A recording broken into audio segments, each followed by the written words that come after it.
1889.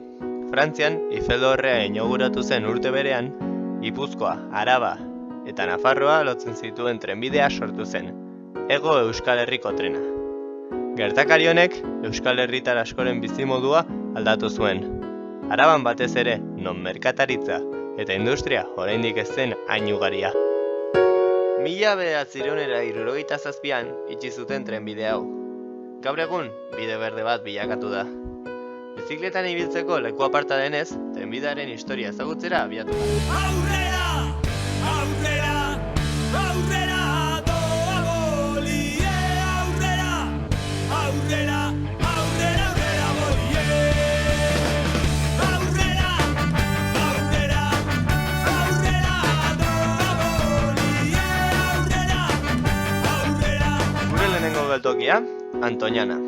Han, Iñakirekin hitz egingo dugu, Antoñanako interpretazio zentroko arduraduna. Ea zer esaten digun. Bueno, trenaren lanak hasi ziren 1887an. Eta izatez, erran anaiak bultzatutako proiektu bat izan zen. Gasteiztineko alderaino jende asko mugitzen zen. Pentsatu behar da, hau itxi zenean garraiatzen zitula tren honek 2 milioi bidaiari.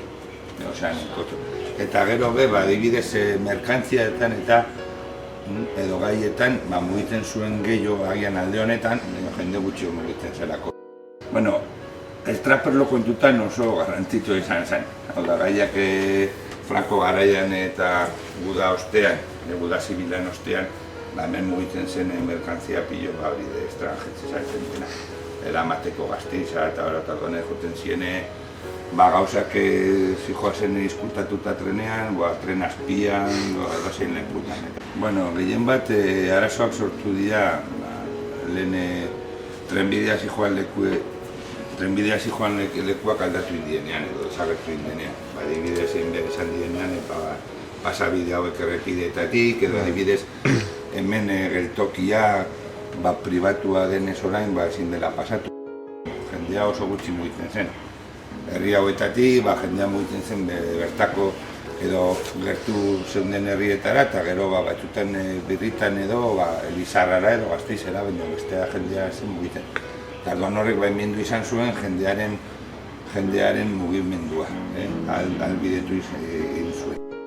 Bidean zehar, jende ezberdina askorekin aurkitu gara. Bai bizikletaz, bai korrika, baita oinez ere.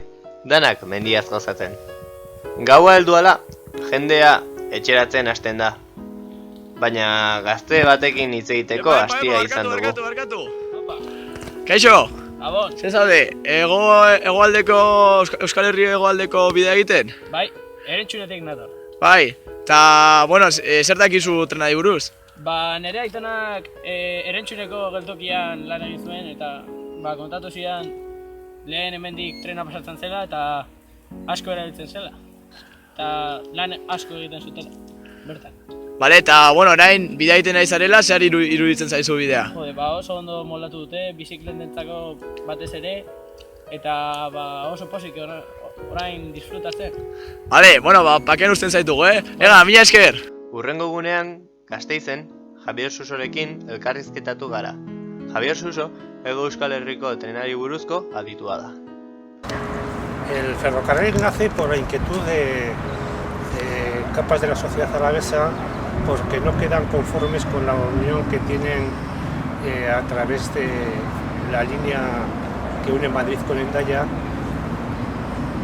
ya que su unión con Bilbao es muy mala. Digamos, los promotores de la idea, que son dos Herrán, que son Joaquín Herrán y su tío Juan José Herrán, que empiezan a buscar financiación y no la encuentran en la zona y se tienen que ir a Inglaterra, donde encuentran una empresa que cofinancia el ferrocarril. Y después hay otra persona muy importante en el desarrollo del ferrocarril, que es en la segunda parte, cuando se decide en el año 20 realizar el tramo Vitoria-Estella, que es don Alejandro Mendizábal Peña, que es el ingeniero que se hace cargo de las obras y del proyecto del ferrocarril.